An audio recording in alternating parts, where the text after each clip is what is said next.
কথা বলেন ঠিক কিনা? বলে হুজুর সারা রাত ওয়াজ করেন, ওয়াজ শুনতে রাজি আছি, তবে এই সম্মানিত কপাল সিজদার ভিতরে লুটাতে রাজি নাই। এমন নাফরমান বান্দা আছে না নাই? কথা বলেন আছে না নাই? অথচ আল্লাহ রাসূল সাল্লাল্লাহু আলাইহি ওয়াসাল্লাম বলেন, এ মুসলমান বান্দার আল্লাহর গোলাম, তুমি যদি আল্লাহ তাআলার নৈকট্য অর্জন করতে চাও, তাহলে তোমার এই সম্মানিত কপালটা বেশি বেশি জমিনের সাথে লাগাও, অর্থাৎ তুমি বেশি বেশি সিজদা করো।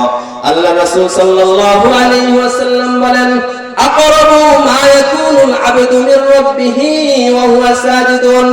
এ মুসলমান বান্দার আল্লাহর গোলাম, তুমি যদি আল্লাহ তাআলার নৈকট্য অর্জন করতে চাও, তুমি যদি আল্লাহ তাআলার ভালোবাসা পেতে চাও, তুমি যদি আল্লাহ তাআলার নিকটবর্তী হতে চাও, মায়ার নবী রাহমাতুল লিল আলামিন বলেন, ওয়া হুয়া সাজিদ, সেটা হলো একমাত্র সিজদা। সেটা কি? একমাত্র সিজদা। সিজদার মাধ্যমে তুমি আল্লাহ তাআলার নৈকট্য অর্জন করতে পারবা। এরে মুসলমান বান্দার আল্লাহর গোলাম, তাহলে আমি বলতেছিলাম দুনিয়ার জমিনে দম্ভ করে চলা যাবে না। তুমি যৌবন পেয়েছো, এই যৌবনের হিসাব আল্লাহ তাআলা নেবেন কি নেবেন না? মানুষের কয়েকটা ধাপ হয়, তার ভিতরে অন্যতম তিনটা ধাপ। কয়টা ধাপ? এক নম্বর হলো মানুষের শিশুকাল, যে শিশুকালের হিসাব নিকাশ আল্লাহ তাআলার কাছে নাই। আসেনি? হিসাব নিকাশ নাই। দুই নম্বর হচ্ছে যৌবনকাল, ওই যৌবনকালের হিসাব আল্লাহ তাআলা এত গুরুত্ব দিয়েছেন, এত গুরুত্ব দিয়েছেন রে বান্দা, এই যৌবনকালের কথা আল্লাহ রাব্বুল আলামিন এত গুরুত্ব দিয়েছেন। রাসূলুল্লাহ সাল্লাল্লাহু আলাইহি ওয়াসাল্লাম হাদিসে পাকের মাঝে বলেছেন, আরেকটি ধাপ হচ্ছে বৃদ্ধকাল। কি কাল? বৃদ্ধকাল। এই যে শিশুকাল আর শেষে যে বৃদ্ধকাল, এই দুইটা কালে মানুষগুলো তাদের স্মৃতি শক্তি ঠিক মতো থাকে না। ঠিক থাকে না, কারণ মানুষ যখন বৃদ্ধ হয়ে যায় তখন তাকে শিশুর সাথে তুলনা করা হয়। কথা বলেন ঠিক কিনা? বাপ মা যখন উশৃঙ্খল করে, মেজাজ হারিয়ে ফেলে, তখন মেয়েরা ছেলেরা এসে এসে বুঝায়, এ বৌমা তোমার শ্বশুর শাশুড়ি বৃদ্ধ হয়ে গিয়েছে, তাদের এখন হিতাহিত জ্ঞান নাই, তাদের সাথে খারাপ আচরণ করো না। কথা বলেন, বলে কি বলে না? আল্লাহ তাআলা বলেন, বান্দা এই দুইটা কাল আমি তোমাদেরকে সহুলত করে দিয়েছি। বৃদ্ধকাল এটাও তোমাদের জন্য আমি হালকা করে দিয়েছি। একজন নারী যখন বৃদ্ধ হয়ে যায় তখন তার জন্য পর্দা হালকা হয়ে যায়, কারণ সে ঠিক মতো পর্দা করতে পারবে না। কথা বলেন ঠিক কিনা? কিন্তু যৌবনকাল এত দামি, এত দামি, এই যৌবনকাল আল্লাহ তাআলার কাছে এত দাম। আল্লাহ তাআলা বলেন, বান্দা তুমি যখন যৌবনকালে কোথাও চাকরির জন্য যাও, তোমাকে কেউ ফিরিয়ে দেয় না, দেয়নি।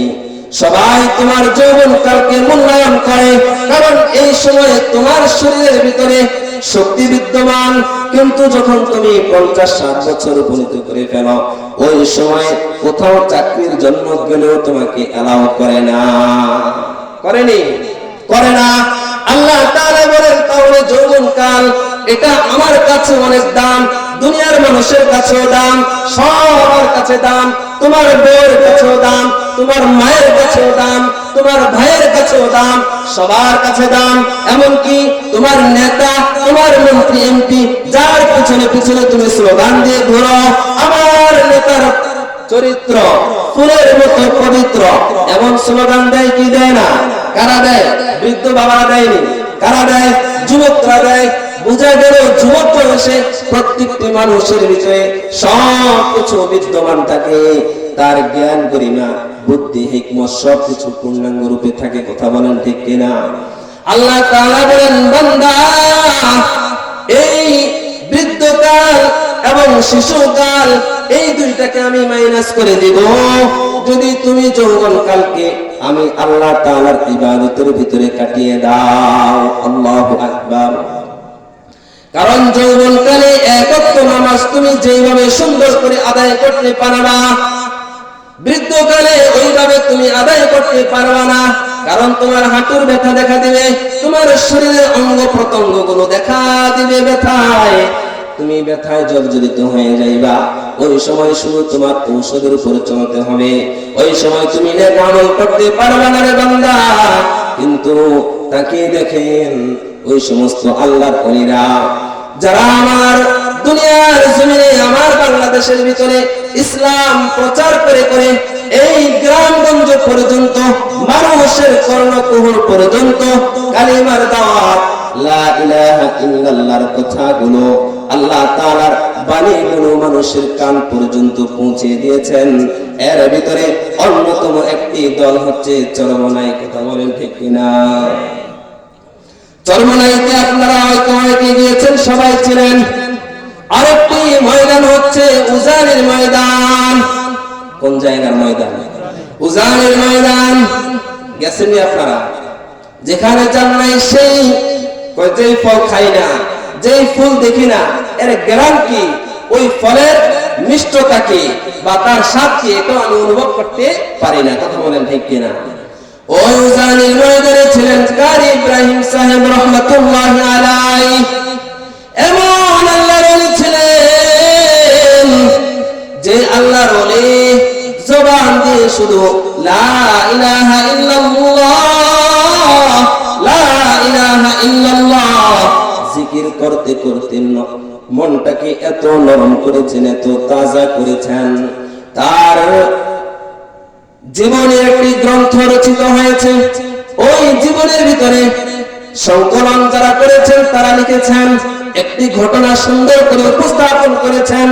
সেই কারি ইব্রাহিম সাহেব রহমাতুল্লাহি আলাইহি তিনি এমন জিকিরের ভিতরে মশগুল ছিলেন, ওই আল্লাহর বান্দা সব সময় জিকিরের ভিতরে মশগুল ছিল। কারণ আল্লাহ তাআলা বলেন, ইয়া আইয়ুহাল্লাযীনা আমানু যকুরুল্লাহা যিকরান কাসীরা ওয়াসাব্বিহুহু বুকরাতাও ওয়া আসীলা। আল্লাহ তাআলা বলেন, রে আল্লাহর বান্দা, এ দুনিয়ার মানুষ, আল্লাহ তাআলার জিকির বেশি বেশি করো, সকাল সন্ধ্যায় আল্লাহ তাআলাকে ডাকো। এই নির্দেশ পাওয়ার পর ওই কারি ইব্রাহিম সাহেব রহমাতুল্লাহি আলাইহি সব সময় জিকিরে মশগুল ছিল। কিতাবের ভিতরে লেখেন, ইব্রাহিম সাহেব রহমাতুল্লাহি আলাইহি উজানের ময়দানে যখন আসলেন, তখন সেটা ছিল একদম বন জঙ্গল, বাঘ বসবাস করত। কিন্তু ইব্রাহিম সাহেব রহমাতুল্লাহি আলাইহি তার এই আমলগুলো দেখে দেখে ওই বাঘ পর্যন্ত সেই ময়দান ছেড়ে ভেগে গিয়েছে।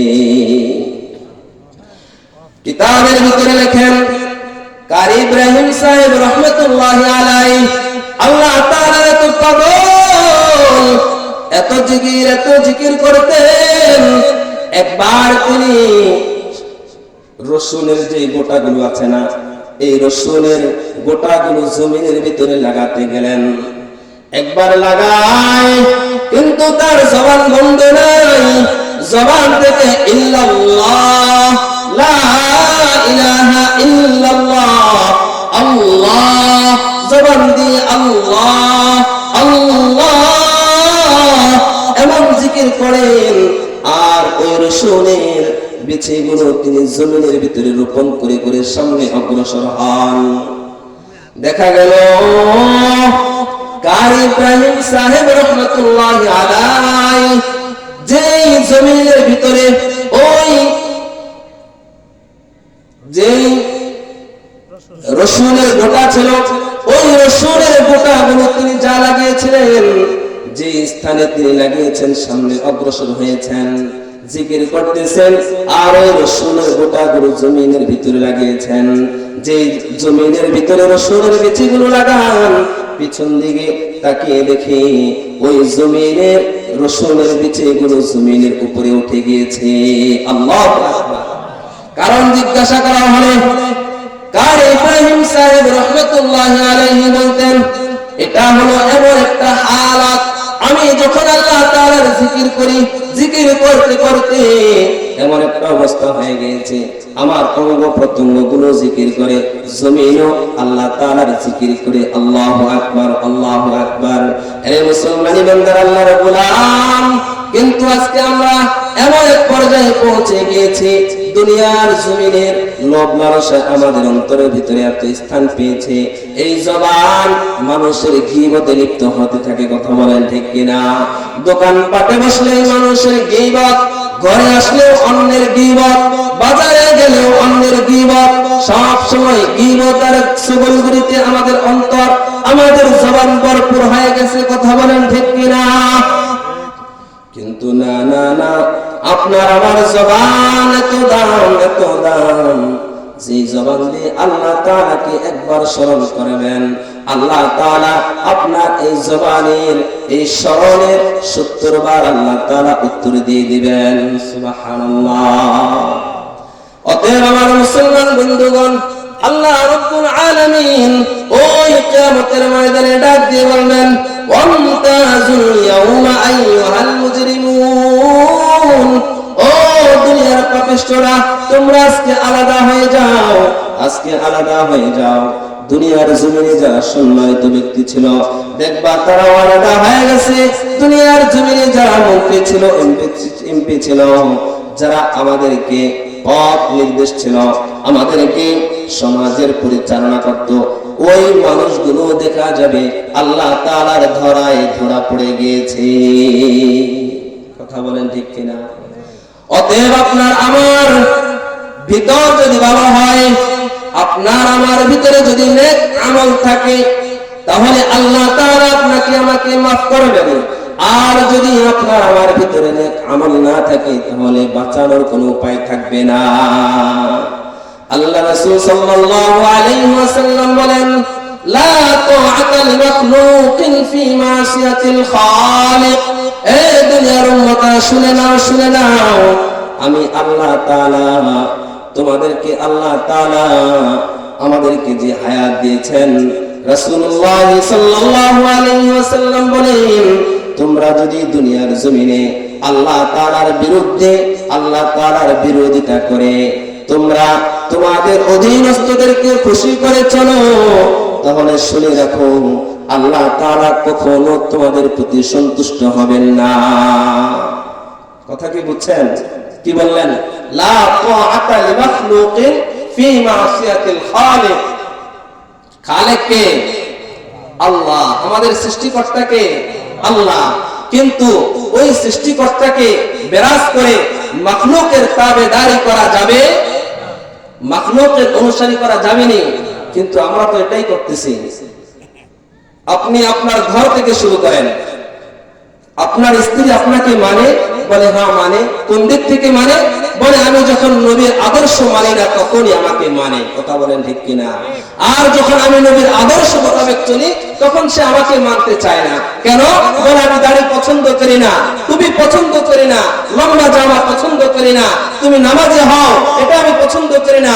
কি পছন্দ করি? তুমি সুদ খাইবা, তুমি অন্যের হক নষ্ট করবা, তুমি রাতারাতি বড় লোক হয়ে যাইবা, এটা আমি পছন্দ করি। কথা বলেন ঠিক কিনা বেঠিক? কিন্তু এগুলোই আজকে আমাদের সমাজের অবস্থা। কথা বলেন ঠিক কিনা? এটা হলো আমাদের আলাপ। আপনি যদি বাস্তবতা দেখতে চান, এটাই পাবেন যে ভাই তুমি দাড়ি রাখো না কেন?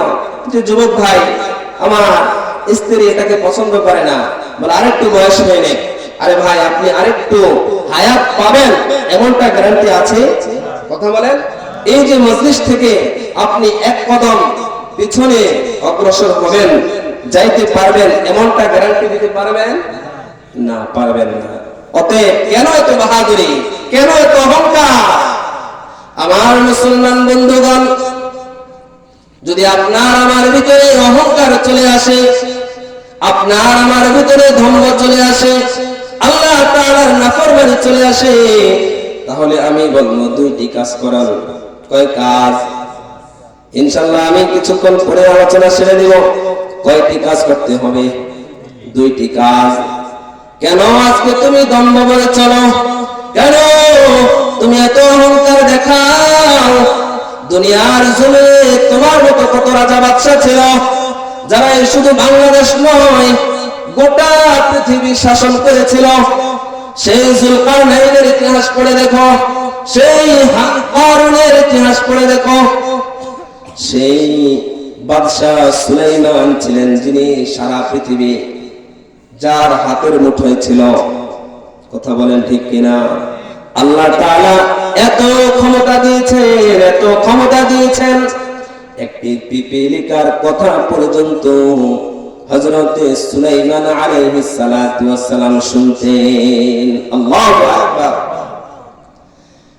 আমার মুসলমান ভাইরা, তাহলে কেন আপনি আমি এত অহংকার করি?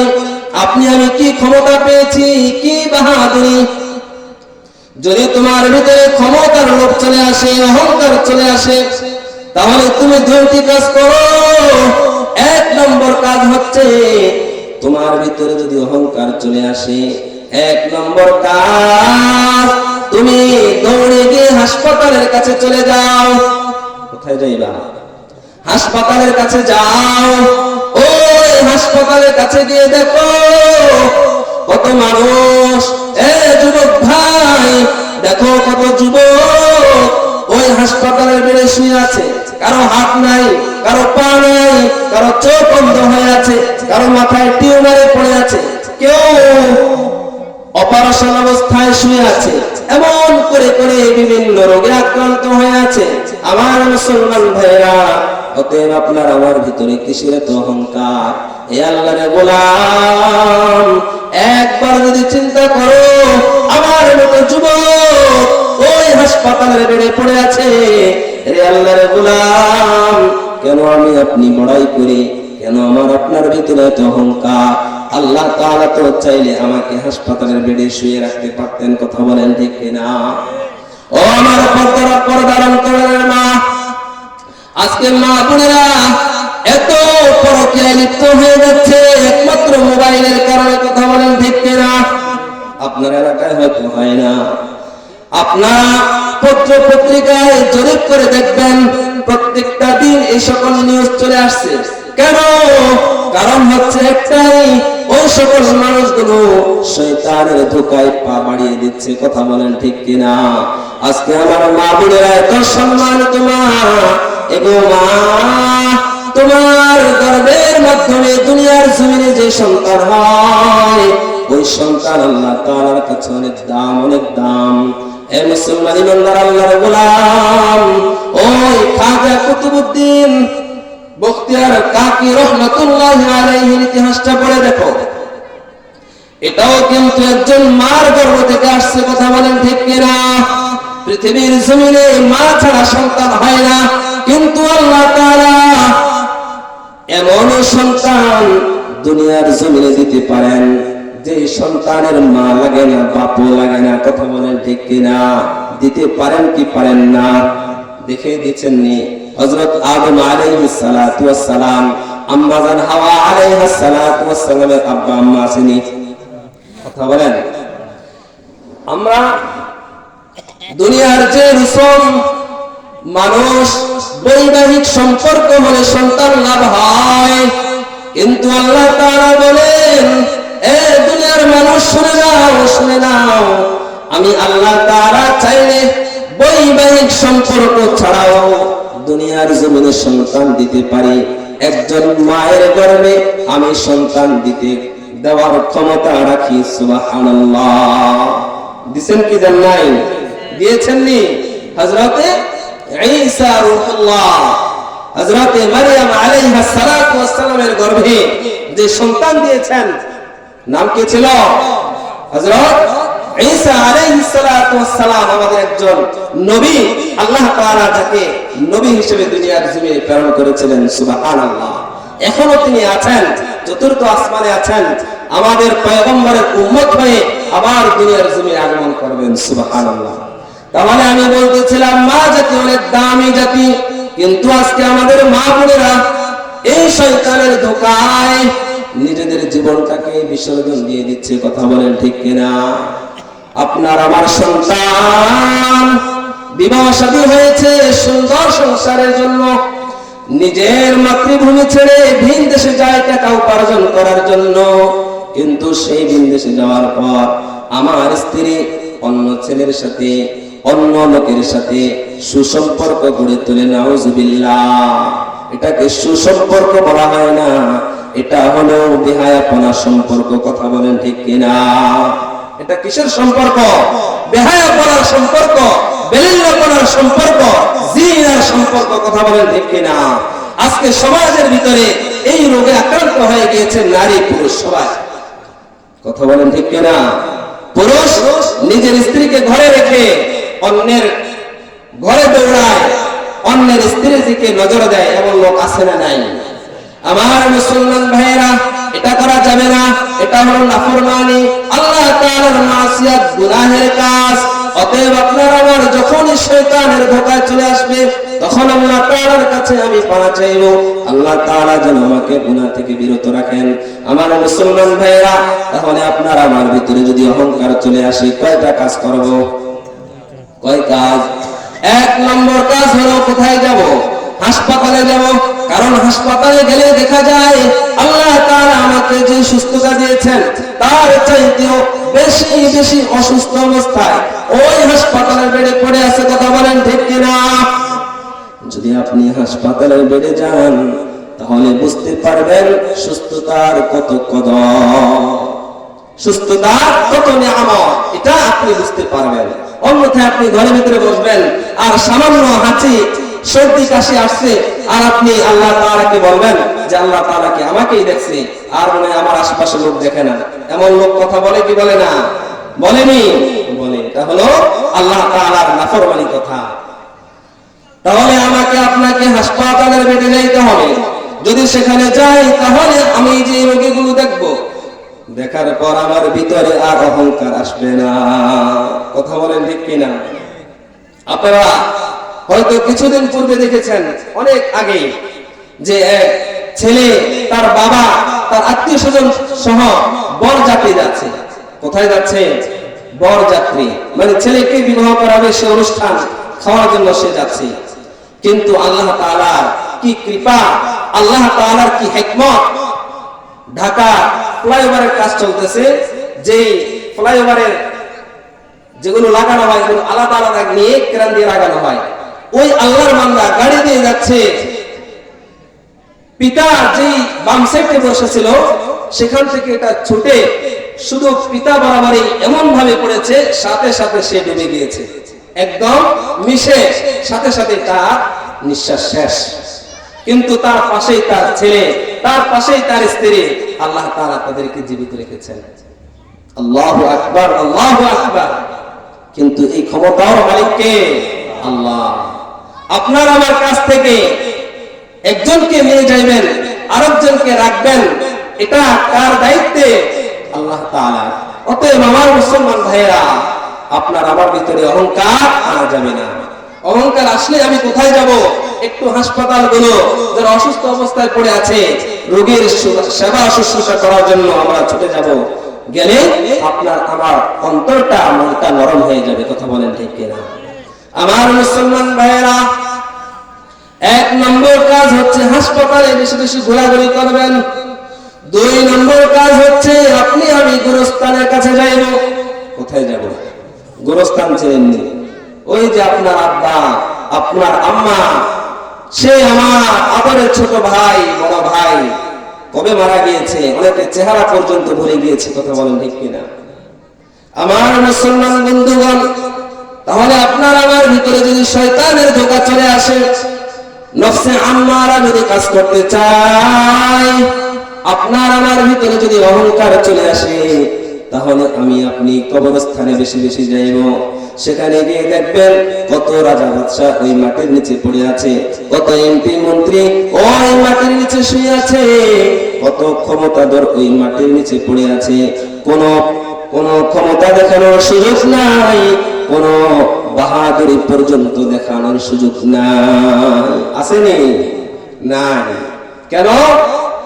যেটা এমন একটা জায়গা যেখানে যাওয়ার পর দুনিয়ার জিন্দেগির কোনো খোঁজ খবর নেওয়ার আর সুযোগ থাকবে না। কথা বলেন ঠিক কিনা?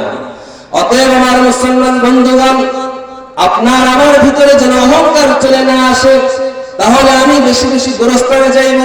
আপনার আমার আব্বা আম্মা, দাদা দাদি, নানা নানি যারা ওই অন্ধকারবাসী হয়ে গেছে, কবর দেশে শুয়ে আছে, ওই মানুষগুলোকে বেশি বেশি দেখতে যাইব। গেলে আপনার আমার অন্তরটা নরম হইবে, চোখ দিয়ে পানি আসবে। আজকে দেখেন আমরা মুনাজাত দেই, কত ওলামায়ে কেরাম আনি, ওই বড় বড় হুজুরদেরকে এনে আমরা দোয়া করি, কিন্তু আমাদের দোয়ার ভিতরে চোখের পানি আসে না। কথা বলেন ঠিক কিনা? চোখের পানি আসে না, অন্তর নরম হয় না। এর কারণ একটাই, গুনাহ করতে করতে অন্তর এত পাথরের মতো শক্ত হয়ে গিয়েছে। এখন ভালো কথা বললেও সেটা ওখানে টাচ করে না, সেখান থেকে লেগে আবার সেটা উল্টা ফিরে চলে আসে। কথা বলেন ঠিক কিনা? এই জন্য বুজুর্গরা বলতেন, ও আল্লাহ, আপনি আপনার বান্দা হিসেবে আমাদেরকে কবুল করেন।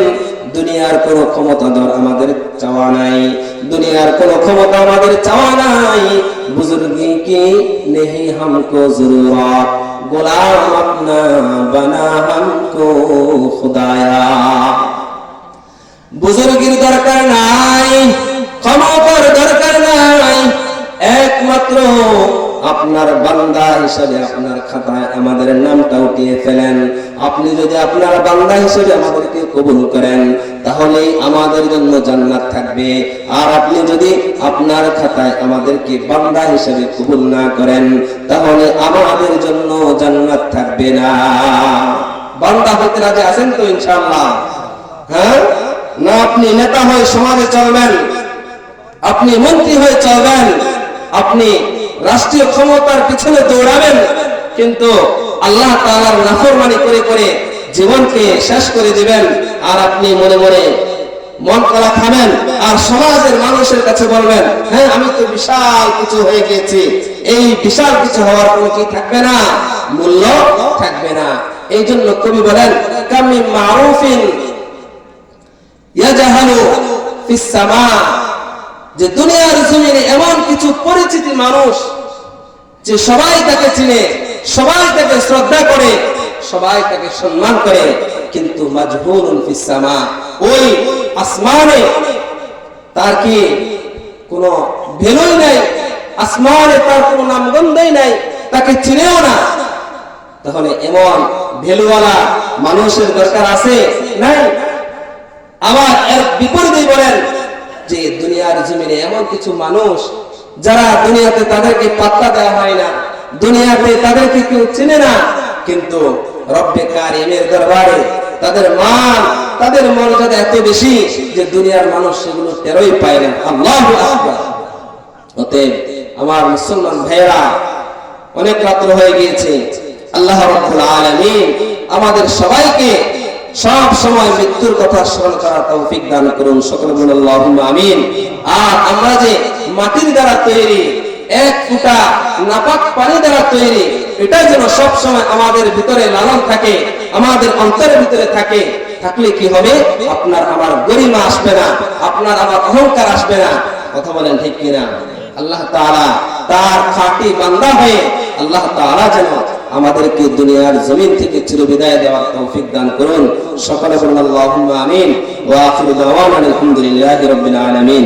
আমার মুসলমান ভাইরা, যেহেতু আজকের এই দ্বীনি মাজমা, বিশেষ করে যারা এই মাহফিলের আয়োজন করেছেন, আমার যুবক ভাইরা, বৃদ্ধ বাবারা, এলাকার মা বোনেরা, পর্দার অন্তরের মা বোনেরা, যে যেভাবে আর্থিক সহযোগিতা করে, সময় দিয়ে, পরামর্শ দিয়ে এই যে সুন্দর একটি কারুকার্য প্যান্ডেলের আয়োজন করেছেন, মাহফিলের আয়োজন করেছেন, যারা শ্রম দিয়েছেন তাদের জন্য খাস করে দেওয়া হবে। এবং বিশেষ করে এই অত্র অঞ্চলে যারা কবরস্থ হয়ে গিয়েছে, যারা দীর্ঘদিন এই মাটির নিচে পড়ে আছে, তাদের জন্য ইনশাআল্লাহ আমরা দোয়া করব। ইনশাআল্লাহ সবাই দোয়া করবেন তো ইনশাআল্লাহ? আল্লাহ রাসূল বলেন, তোমরা অনুপস্থিত ব্যক্তিদের জন্য বেশি বেশি দোয়া করো। যারা উপস্থিত আছে তাদের জন্য না, অনুপস্থিত যারা আছে, অনুপস্থিতির ভিতরে কারা? যারা কবরবাসী, তাদের জন্য বেশি বেশি দোয়া করো। তাহলে তুমি দুনিয়া থেকে চলে গেলে তোমাদের জন্য তোমার এই দোয়ার ব্যবস্থা আল্লাহ তাআলা শামিল করে দিবেন। সুবহানাল্লাহ। অতএব আমরা প্রত্যেকেই সূরা ফাতিহা একবার, সূরা ইখলাস 3 বার পাঠ করি। আউযু বিল্লাহি মিনাশ শাইতানির রাজীম। বিসমিল্লাহির রহমানির রহিম। الحمد لله رب العالمين الرحمن الرحيم مالك يوم الدين إياك نعبد وإياك نستعين اهدنا الصراط المستقيم صراط الذين أنعمت عليهم غير المغضوب عليهم ولا الضالين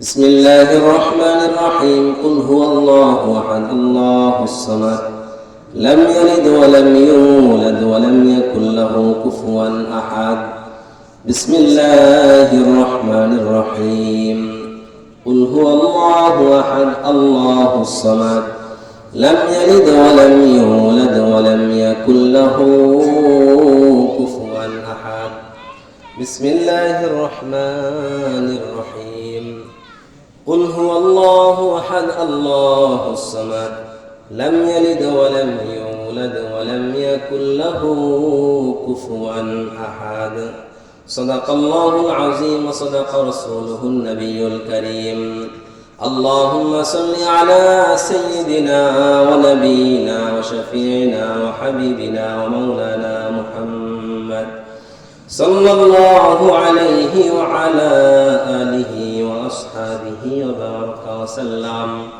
أستغفر الله ربي من كل ذنب وأتوب إليه لا حول ولا قوة إلا بالله العلي العظيم الحمد لله رب العالمين والصلاة والسلام على سيد المرسلين وعلى آله وأصحابه أجمعين يا أرحم الراحمين يا أرحم الراحمين يا أرحم الراحمين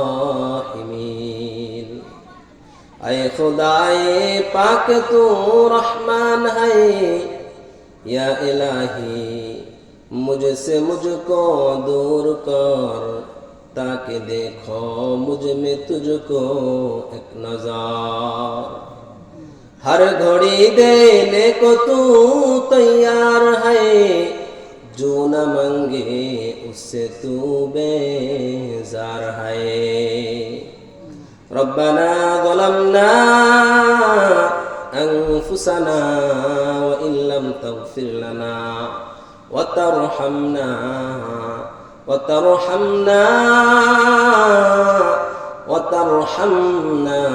लनकूनन्न मिनल खासिरीन रब्बना आतिना फिद दुनिया हसनतन व फिल आखिरति हसना व क़िना अज़ाबन नार اللهم لا تقتلنا بغضبك ولا تهلكنا بعذابك وعافنا قبل ذلك অদয়ার মালিক আয় আল্লাহ তাকিয়ে দেখো সেই মাদারীপুর কালকিনি থানা ওই কাশিমপুরের ভিতরে আয় আল্লাহ তাআলা এই মহিলা মাদ্রাসার উদ্যোগে যে বার্ষিক ওয়াজ মাহফিলের আয়োজন করা হয়েছে ওই ওয়াজ মাহফিলে এই শীতের রাত্রিতে কনকনে শীতের ভিতরে তোমার বান্দারা তোমাকে পাওয়ার জন্য